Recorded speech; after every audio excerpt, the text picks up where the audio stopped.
sore. Apa kabar Bu Ida? Sore Pak, Alhamdulillah. Baik-baik kabarnya Bu Ida?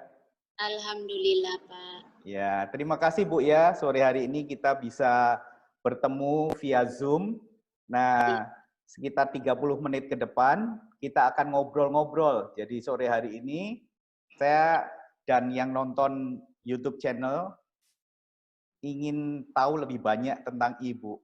Ibu bisa ceritakan sedikit tentang latar belakang Ibu Ida? Selamat sore Indonesia. Saat ini saya berada di Malaysia, di Lahad Datuk, di rumah. Dan kenali saya Ida Jamali.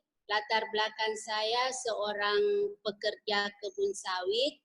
Berapa tahun yang lalu sebenarnya saya masih kecil merantau di Malaysia karena ingin mengubah hidup karena di kampung susah sekali hidup saya, makanya saya merantau ke Malaysia. Saat ini saya sudah menghampiri 20 lebih tahun saya berada di Malaysia. Dan saya betul-betul orangnya yang buta huruf, tidak pernah sekolah karena kalau sekolah biayanya katanya besar, itu pesan orang tua saya dulu. Dan makanya hari ini barulah saya pintar sedikit membaca karena saya ada anak selalu mengajari saya tentang A, B, C, D. Nah, itu dia. Iya, Ya. Udah. Sebentar, Bu. Ibu tadi kan bilang Ibu di Lahad Datuk ya. Jadi Ibu sebenarnya sekarang ini sudah menetap atau jadi warga negara Malaysia? Belum Pak, saya sebenarnya Indonesia, kami di sini guna paspor. Oh, baik. Iya Pak. Ya, jadi tapi sudah dari kecil sudah di Lahad Datuk, Bu ya. Jadi logat Iya. Ibu tadi juga sudah kedengeran seperti orang Melayu, Bu. Orang Iya. Malaysia gitu. Iya Pak. Oke. Nah Bu, kita pengen tahu ya, Ibu ini kan bisnis dan sekarang ini saya tahu Ibu Ida Jamali ini sudah cukup berhasil ya hitungannya yang saya baca dan saya pelajari, yang saya dengar juga. Nah, Ibu bisa nggak sore hari ini Ibu coba ceritakan gimana sih awalnya Ibu bisa berkenalan dengan bisnis ini? Awalnya Pak, saya kenal bisnis itu melalui suami saya. Karena suami saya dulu mengurus paspor di Nunukan. Nah, kebetulan beberapa tahun yang lalu ada namanya Pak Sukardi masuk ke Lahad Datuk cari namanya Iwan karena suami saya namanya Iwan. Jadi setelah ketemu dengan beliau, beliau berbicara tentang bisnis Tiansi. Nah, di saat saya betul-betul tidak mempercayai namanya bisnis, nama orang bisnis MLM, saya tidak percaya karena biasalah Pak, kita pemikiran saya itu orang kan Indonesia itu pikiran saya, apalagi dari Nunukan itu kebanyakan yang penipu, tapi tidak semuanya. Dan suami saya Pak sebenarnya itu sudah digabungkan karena yang menjoinkan suami saya itu tidak perlu katanya kau banyak bicara, yang jelas kamu dia tulis-tulis itu Pak macam telur-telur. Nah, kamu join bisnis ini, lepas itu kamu kerja, nanti ada masanya kamu tidak kerja. Jadi suami saya mengatakan mau join bisnis itu saya tidak punya uang. Gampang katanya, yang penting kamu member dulu katanya. Nah, sesudah itu Pak, mereka itu mau pulang ke Nunukan, disuruhlah membayar ahli membernya itu kalau di Indonesia kan 99.000. Nah, kalau kita di sini 35 ringgit. Jadi Iya, semasa itu Pak, kami tidak punya uang senilai 35 ringgit. Jadi terpaksa suami saya meminjam sama bosnya untuk membayar member yang itu. Formulir yang itu sudah ditulis. Jadi, Ya, jadi begitu ya, ceritanya Ibu mulai dulu ya. Nah, iya Pak. Ibu waktu awal kok beraninya join untuk berbisnis, memang Ibu atau suami Ibu Pak Iwan merasa bisa menjalankan bisnisnya. Iya. Kalau suami saya Pak, alasan beliau sudah capek bekerja Ya. selama mau 20 tahun.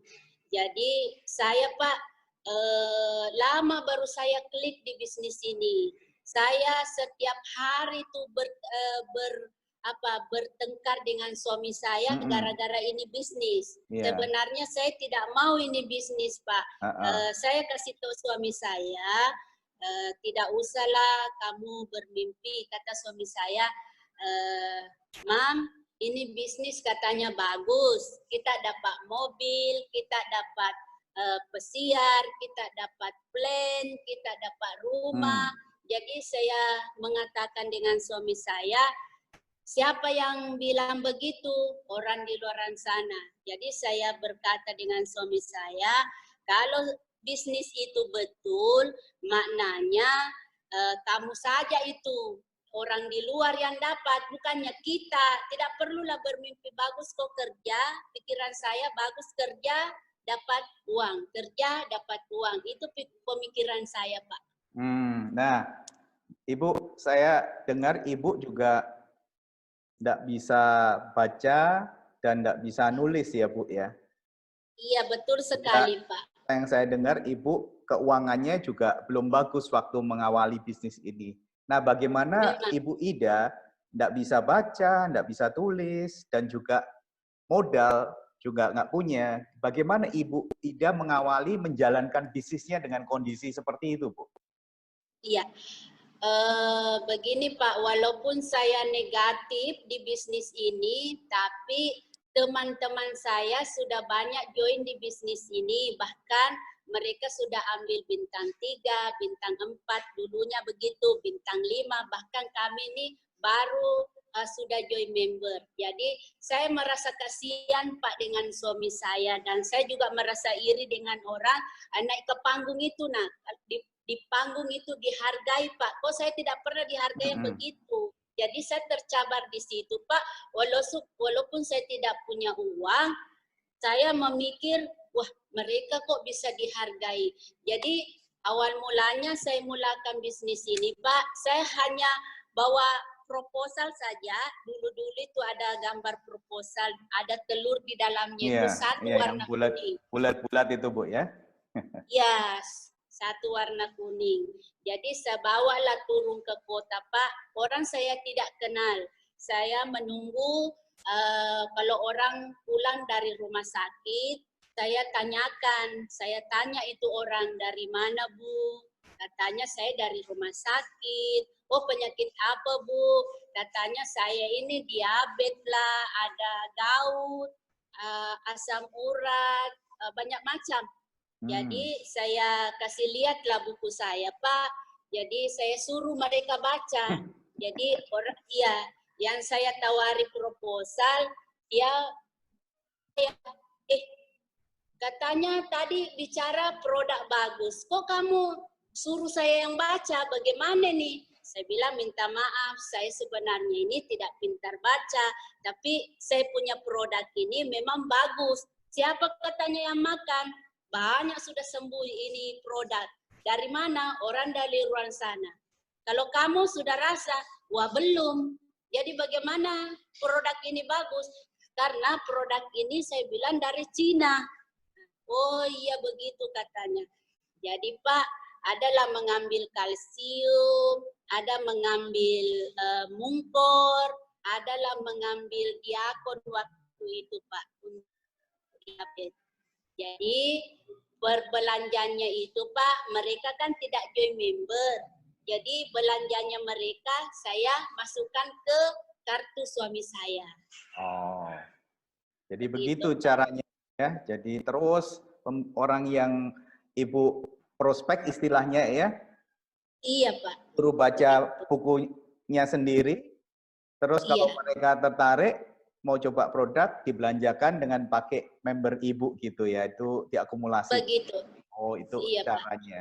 Iya. Nah, Bu Ida, kita sharing nggak, ceritakan apa sih kesulitannya buat Ibu? Pernah nggak Ibu ngalami waktu menjalankan di awal itu, yang paling sulit menurut Ibu apa? Ya. Yang paling sulit itu saya jalankan bisnis ini, Pak. Ketika saya berbicara dengan orang saya mulai dari kepala hingga ke kaki. Lihat lagi dari kaki hingga kepala. Jadi saya juga merasa apa ya Pak, tidak nyaman karena setiap saya berbicara bisnis orang memandang saya. Ada banyaklah cabaran yang di bisnis ini ya Pak. Saya menjalankan bisnis ini, saya tidak punya kendaraan, bahkan saya setiap hari Pak saya turun ke kota itu berjalan kaki 3 kilometer. Pagi jam 7 saya keluar, 7 malam saya pulang di rumah. Dan kata orang, mukamu katanya mau dapat mobil, jangan pernah bermimpi. Tapi suami saya selalu memberi saya semangat, katanya tidak perlu pikir bahasanya orang, bicaranya orang. Kalau kita suka, mereka tidak bisa tolong kita. Kalau kita bukan berjuang diri kita sendiri di sini. Jadi semasa itu Pak, walaupun saya negatif, ada suatu hari suami saya sudah member bintang 3, bonusnya ada Rp5.000 Pak, Rp5.000. Dan di situ saya semangat sekali, bahkan saya menangis, saya peluk suami saya bilang, Pak, betul bisnis ini bagus karena belum kita baru mereka membeli produk dan poinmu sudah cukup, kita dapat bonusnya itu. Nah, di situ saya semangat Pak.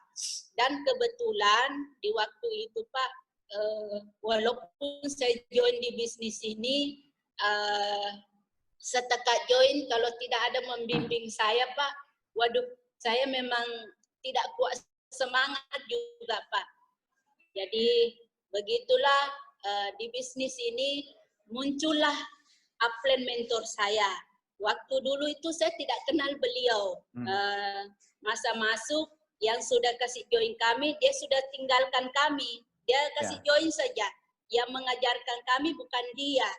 Setelah itu saya ketemulah yang namanya Pak Haji Agus. Waktu dulu tuh upline saya masih bintang 7. Dan beliaulah yang selalu kasih support dengan saya, kasih semangat dengan saya. Kata beliau, ayo Di, walaupun kamu tidak ada sekolah, saya yakin kamu bisa di bisnis ini. Makanya Pak saya jalankan itu walaupun banyak rintangan, pelecehan orang, hinaan orang, saya tetap sabar dan saya semangat menjalankan bisnis ini. Karena saya ingat itu, bon yang Rp5.000 itu, saya ingat itu Pak. Terus saya perjuangkan Pak. Ada suatu masa Pak, saya pulang rumah, saya ini kan sudah prospek, pulang rumah, capek. Anak saya menangis Pak. Saya bilang, kenapa kau menangis nak? Dia bilang, Mak, tetangga kita itu sudah beli KFC. Bahkan anaknya itu makan KFC, dia tidak bagi saya. Waduh, di situ saya Pak merasa apa ya? Merasa tertantang sekali. Jadi saya peluk anak saya bilang, Nak, mungkin Mama hari ini tidak punya uang untuk membeli KFC. Tapi insya Allah Mama perjuangkan bisnis ini, insya Allah setiap minggu kamu makan KFC. Nah, itulah yang terjadi Pak. Akhirnya saya berjuang, saya didampingi oleh upline mentor saya. Akhirnya Pak, di suatu hari, tahun demi tahun, akhirnya saya bisa juga mencapai posisi bintang 8 Pak di saat itu. Iya, Bu Ida, luar biasa dengar proses yang Ibu alami ya, dan Ibu menunjukkan bahwa Ibu adalah benar-benar wanita yang tangguh, terus berjuang walaupun banyak sekali rintangannya. Bu Ida, berapa lama Ibu waktu memulai menjalankan bisnis Ibu sampai Ibu mulai bisa merasakan hasilnya?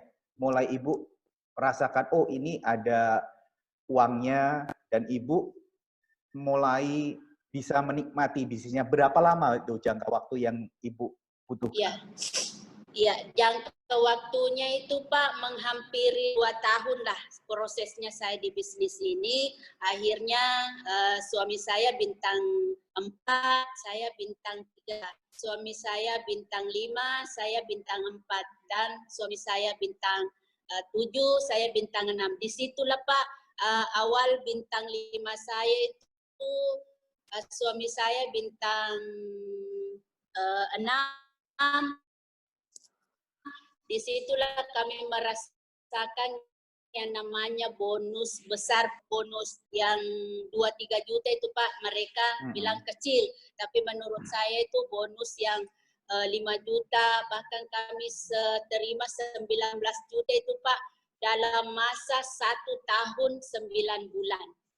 Kami rasakan yang namanya bonus besar seperti itu Pak. Luar biasa. Bu Ida, terus bagaimana cara Ibu membina tim Ibu? Kan Ibu di bisnis ini, network marketing, itu kan bicara tentang jaringan ya Bu. Bagaimana caranya Bu Ida membina tim-tim Ibu, mencari mereka, ngajak kerjasama, sampai mereka bisa Ibu yakinkan supaya bergabung dengan tim Ibu, ini gimana caranya Bu Ida?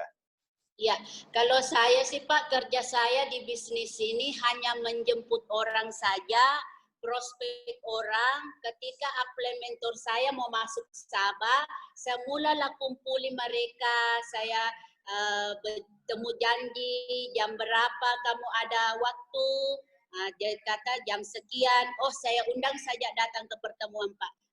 Ketika mereka sudah bertemu, kita close itu kan tidak pintar yang begitu. Yang meng-closing itu bagaimana berbicara tentang impian, apa segala itu saya serahkan dengan upline saya yang namanya Pak Haji Agus. Mereka lah yang membagi motivasi dan segala macam. Kalau saya Pak, intinya di bisnis ini saya hanya yakinkan orang datang ke pertemuan saja. Walaupun saya prospek Pak, melalui buku, itulah saya suruh baca, tapi saya bilang yang paling penting kamu datang ke pertemuan saya setiap hari Minggu, di sana nanti kita belajar semua, karena saya pun tidak pintar. Di sana kita belajar paling tinggi 1 jam, 2 jam begitu. Kita sudah hadir semua Pak, disitulah kami berbicara dengan implementer saya. Semuanya saya bagi dengan dia. Saya hanya inputkan sejak Pak datang ke pertemuan. Bagaimana orang ini saya datangkan ke pertemuan setiap minggu lah, itu kerja saya Pak. Iya, ya. Jadi kerja tidak hanya kerja keras Bu ya, tapi kerja pintar juga. Jadi kerjasama dengan mentor Ibu untuk membantu membina tim Ibu sehingga sampai sekarang ini saya tahu Ibu punya jaringan bisnis yang sangat besar, tidak hanya di Malaysia, tapi juga ada di Indonesia. Nah, Bu Ida, apakah Ibu masih ingat nggak, ada nggak kejadian yang membuat Ibu yakin bahwa Ibu, walaupun Ibu nggak bisa baca, nggak bisa tulis, Ibu Ida pendidikan terakhir apa Pak? Sekolah Pak, minta maaf saja Pak, saya pernah duduk di bangku sekolah dalam masa 3 minggu saja. Cuman 3 minggu. Waktu apa SD itu ya Bu? 3 minggu. SD Pak, SD 3 minggu. Iya. Kalau Pak Iwan suami Ibu? Kalau Pak Iwan Pak, dia kelas 4 SD.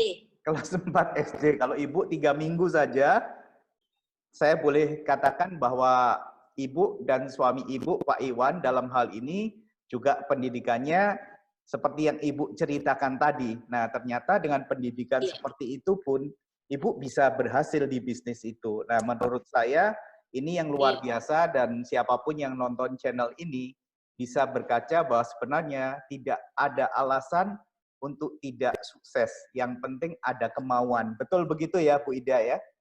Iya, Pak. Yang paling penting punya kemauan untuk merubah nasib, merubah hidup. Iya. Seperti itu. Iya. Nah, Ibu kapan Ibu merasa yakin bahwa Ibu juga bisa berhasil? Ada nggak momen itu yang mana Ibu waktu jalankan bisnis ini, Ibu ketemu, kita bilangnya magic moment ya Bu, titik pada Iya. saat kita percaya bahwa bisa berhasil. Saya yakin Ibu Ida juga ada masa seperti itu. Kapan Iya. itu? Saat apa? Bisa nggak Ibu sharing dengan Di kita? saat itu Pak, masa kita jalankan ini bisnis, saya tidak ada yang cita-cita namanya tinggi ya Pak. Cuma ya, impian saya itu Pak, banyak orang selalu impact Pak, sudah impact, bahkan ada impact bintang 5, bintang 7, bahkan kalau apply mentor saya impact bintang 7. Saya selalu bercita-cita itu Pak, kapan ya saya juga bintang 7. Saya tidak pernah memikirkan itu yang namanya bintang 8 Pak. Karena di bintang 6, di bintang 5 itu kita saya tidak pernah merasakan dulu waktu di orang tua saya tidak pernah merasakan uang yang namanya 1 juta.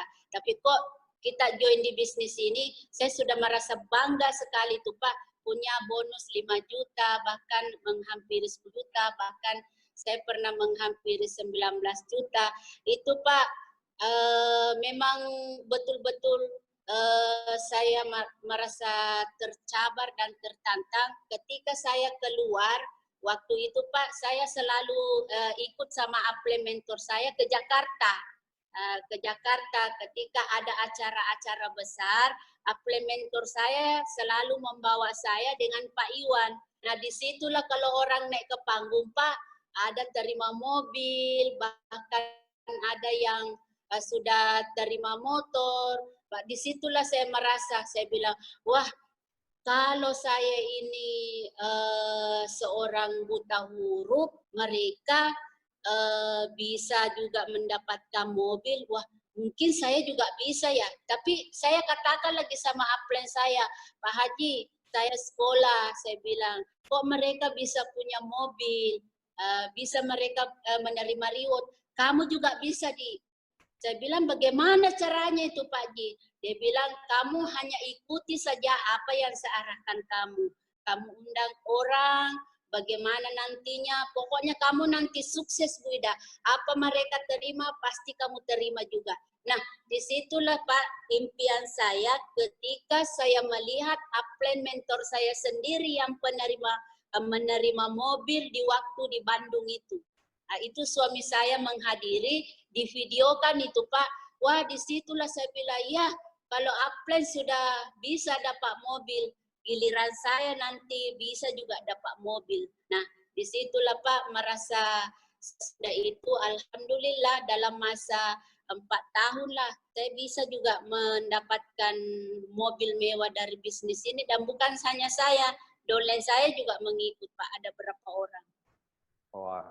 Jadi Ibu juga membuktikan bahwa Bu Ida bisa juga menerima penghargaan mobil ya Bu, mobil mewah lagi ya. Iya Pak. Iya. Nah Bu, gimana perasaannya Iya, Bu Pak. Ida?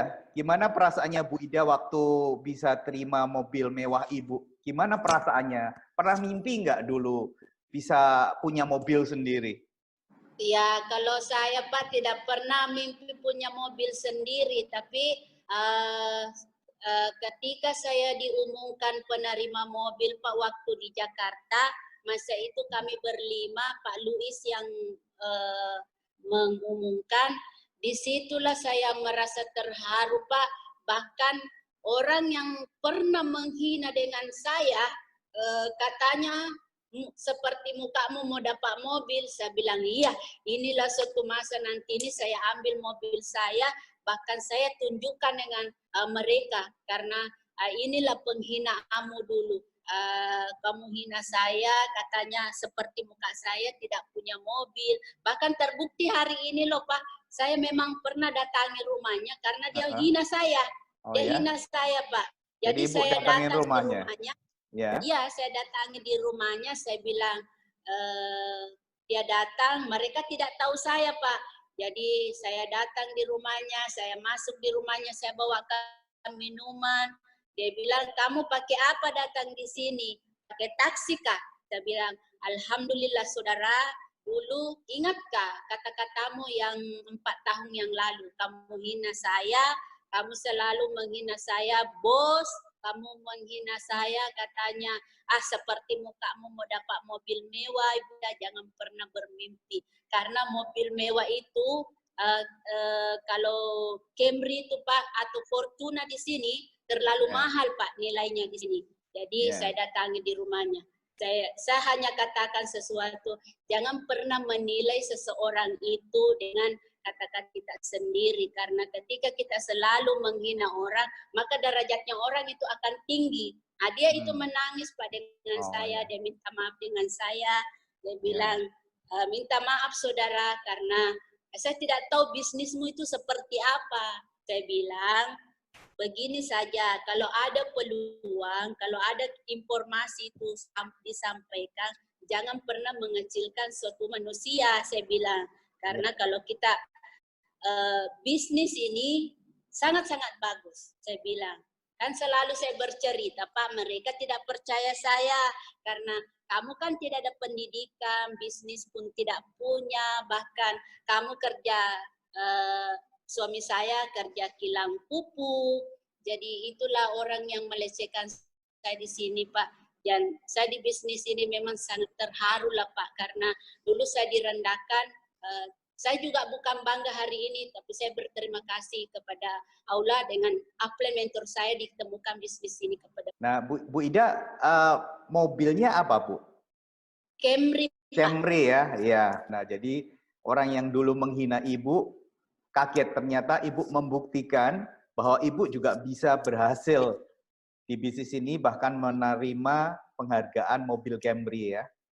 Iya. Nah, Bu Ida, selain mobil, apalagi yang sudah Ibu terima dari bisnis yang Ibu jalankan? Penghargaan apa lagi, Bu? Iya, alhamdulillah Pak. Setelah saya menerima mobil di tahun 2015, saya diumumkan lagi di Bandung sebagai penerima kes kapal pesiar. Kapal Dan pesiar. alhamdulillah Pak, iya. Dan alhamdulillah Pak, bukan setakat saya di bisnis ini, saya juga sudah membeli 2 buah rumah. Satunya di Kota Sinjai, satunya perbatasan Malaysia Indonesia, dan melalui bisnis ini saya juga sudah membuatkan rumah mertua saya dari bisnis ini juga di Gorontalo. Wah, luar biasa. Jadi dari bisnis ini ternyata Ibu banyak yang sudah didapatkan ya, sampai bisa beli rumah, juga Ibu bisa bantu orang tua juga. Itu luar biasa sekali.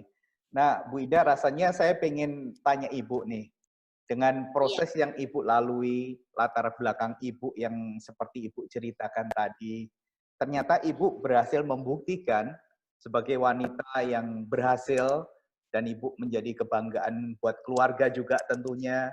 Ya, boleh nggak saya minta Ibu satu pesan yang Ibu mau sampaikan untuk para wanita di Indonesia dan di Malaysia, apa pesan Ibu kira-kira? Iya, pesan saya bagi suri rumah tangga, tidak kira Indonesia apakah Malaysia, pesan saya jangan pernah tidak menerima peluang kalau ada orang menginformasikan tentang bisnis MLM, apalagi kalau Tiansi. Waduh, saya kalau ada menjelekkan Tiansi itu Pak, saya marah sekali. Dan bagi yang suri rumah tangga atau bapak rumah tangga, sebenarnya di bisnis ini sangat simpel saja. Yang penting kita mau pelajari saja bisnis ini. Karena bisnis ini menurut saya dulu susah, tapi hari ini bisnis ini sangat-sangat senang. Yang bagi ibu rumah tangga yang pintar online, itu sangat bagus, online dan offline. Apalagi kalau suri rumah tangga kita ini, Pak, ketika suami kasih kita uang, sekiranya tidak cukup, kadang juga itu merasa kesal, bagaimana mau mendapatkan tambahan. Nah, di bisnis inilah caranya kalau kita mau mendapatkan uang lebih besar lagi. Dan untuk suri rumah tangga, wahai ibu-ibu, ayolah kita mengambil peluang ini karena bisnis ini, alhamdulillah, diri saya secerita, saya tidak bisa punya apa-apa dulu, alhamdulillah bisa punya apa-apa. Dan saya dulu tidak dihargai, akhirnya saya juga dihargai. Saudara-saudara saya dulu tidak pandang saya, akhirnya saudara saya memandang saya. Itu mungkin berkat usaha saya, dan mungkin kalau kita punya uang itu, apa sih tidak bisa. Senang saya dengarnya, Bu Ida. Nah, Bu Ida, sekarang Ibu hidupnya sudah berubah seperti sekarang ini. Ibu kira-kira pernah kebayang nggak seandainya dulu waktu diajakin bisnis, walaupun awalnya Ibu sangat negatif, Ibu sempat nolak, tapi syukurnya Ibu dipaksa gabungkan mungkin. Nah, kebayang nggak Bu, dengan apa yang Ibu capai hari ini, seandainya dulu Ibu tetap negatif, tetap nolak, kira-kira seperti apa Bu kehidupan Ibu? Iya, kalau saya dulu tidak menerima bisnis ini, Pak, saya orangnya negatif, tetaplah kami kerja sejak kerja pupuk dan kelapa sawit. Dan alhamdulillah, Pak, ketika saya naik mobil kan, kemana-mana naik mobil, didampingi oleh suami. Kadang kalau saya lihat orang di jalanan nih, Pak, bahkan orang mau kerja di kebun kelapa sawit itu, Pak, saya menangis, saya meneteskan air mata. Saya langsung peluk suami saya, Pak. Saya bilang, sayang, betapa bangganya saya hari ini, karena kenapa? Dulu kalau bukan kamu yang betul-betul ngotot di bisnis ini, mungkin hari ini kita seperti mereka juga. Dia bilang, suami saya, itulah sayang, kan dari dulu bisnis ini, saya belum tahu bisnis ini seperti apa, tapi impian saya itu katanya kuat, bisnis ini bagus, cocok untuk kita. Karena kita tidak ada pengalaman apa dan segala macam. Dan ketika kalau saya keluar rumah, Pak, pakai mobil mewah, saya bawa anak-anak saya merasa terharu, Pak, ketika saya melihat orang susah di jalan itu, Pak. Kadang saya bagi uang 50 ringgit, 10 ringgit, kalau nilainya Indonesia itu 50.000, 100.000. Saya tidak pernah kepikiran, Pak, bahwa kalau saya tidak menerima peluang ini, ya hidup saya seperti mereka juga, Pak. Iya. Begitu. Iya. Nah, Bu Ida, saya juga ikut terharu dengan cerita Ibu, luar biasa. Bu Ida, sekarang ini kan di Malaysia juga kurang lebih sama dengan di Indonesia ya, kita menghadapi pandemi COVID-19. Nah, gimana sekarang bisnis Ibu di Malaysia dalam kondisi seperti ini masih tetap bisa dijalankan ya, Bu? Alhamdulillah masih bisa tetap jalan sekarang, Pak. Itulah kebanyakan sekarang di sini, Pak, toko-toko ada seberapa mereka tutup. Jadi saya terharu lagi di situ. Seandainya bisnis saya ini bukan bisnis Tiansi, waduh, betapa besarnya juga kita ini penurunan ekonomi, saya bilang. Tapi alhamdulillah, Pak, dengan bisnis kita ini, walaupun ada sekarang ini bilangnya orang penyakit corona ini, bisnis kami ini tetap lancar. Karena kenapa, Pak? Online yang paling banyak di sini, Pak, anak-anak muda, ya, dan alhamdulillah kalau bisnis di luaran Pak mungkin kami tidak pernah didampingi, tapi di bisnis ini Pak walaupun sekarang ini kami selalu berkomunikasi dengan upline mentor kami, ketika mau meeting apa semua, upline kami selalu, ayo kita ini, ayo kita tingkatkan omset. Saya di bisnis ini Pak, walaupun ada namanya ini perintah berkurungan, tapi saya merasa bersyukur Pak, karena ketika kita berkurung tapi bisa kita jalan walaupun di rumah, yang pintar online saya ya online lah mereka, tapi saya ini offline Pak adalah saya, halo Bu, saya mau produk ini, halo Bu, saya mau odol, halo Bu, saya mau spirulina, begitulah Pak dan seterusnya. Iya, jadi bisnisnya fleksibel ya, di tengah situasi seperti ini pun ternyata Ibu Ida dan tim Ibu banyak yang muda-muda seperti cerita Ibu yang jalankan secara online juga masih tetap bisa jalan bisnisnya. Iya, luar biasa. Selamat Bu Ida. Nah Bu Ida, dengan semua yang Ibu sudah dapatkan, mobil sudah dapat, sudah bisa punya 2 rumah, uang tentunya berkecukupan saat ini, ya. Kira-kira kedepannya apa lagi Bu? Mungkin Ibu punya cita-cita, punya impian yang Ibu ingin wujudkan dari bisnis Ibu. Boleh nggak Ibu sharing dengan kami? Iya, impian ke depan saya Pak, insya Allah kalau bisnis kita ini semuanya oke semua, Alhamdulillah. Impian yang paling terpenting di dalam diri saya itu Pak, ingin sekali mau menaikkan umrah mertua saya, karena saya Pak tidak punya orang tua, dua-duanya sudah tidak punya. Jadi setakat ini saya ada mertua, masih hidup dua-dua. Jadi impian terbesar saya Pak, ingin mau menaikkan umrah, dan impian yang paling terbesar saya Pak, ingin membangun juga seperti upline saya, kalau saya punya uang besar nanti, seperti saya mau membangun itu sekolah anak-anak yatim Pak. Itu impian terbesar saya Pak. Ya, semoga cita-cita dan impian Ibu yang mulia tadi ya, menghajikan, mengumrohkan mertua Ibu dan juga punya tempat pengajian untuk anak-anak yatim gitu. Iya Pak. Itu. Iya, semoga impian Ibu bisa segera terwujud. Itu doa kami Bu ya. Amin. Amin, baik. Bu Ida, terima kasih banyak Bu. Bincang-bincang kita sore hari ini, saya yakin sangat bermanfaat, sangat menginspirasi bagi yang nonton channel ini, ya. Mereka bisa belajar dari perjuangan Ibu, bagaimana orang dengan kondisi seperti Ibu, tapi ternyata bisa mengubah kehidupan dengan kemauan yang kuat. Selamat sekali lagi Bu Ida, terima kasih banyak atas waktunya, kita bisa sharing. Semoga sama-sama Ibu dan Pak Iwan, semua jaringan Ibu dalam kondisi sehat, bisnisnya semakin besar, dan Ibu semakin diberkati. Selamat sore dan sampai jumpa lagi, Bu. Iya, Pak. Terima kasih juga, Pak. Raindrops, drop top, top smoking, no cooking the hot. Fucking on your bitch, yeah, that.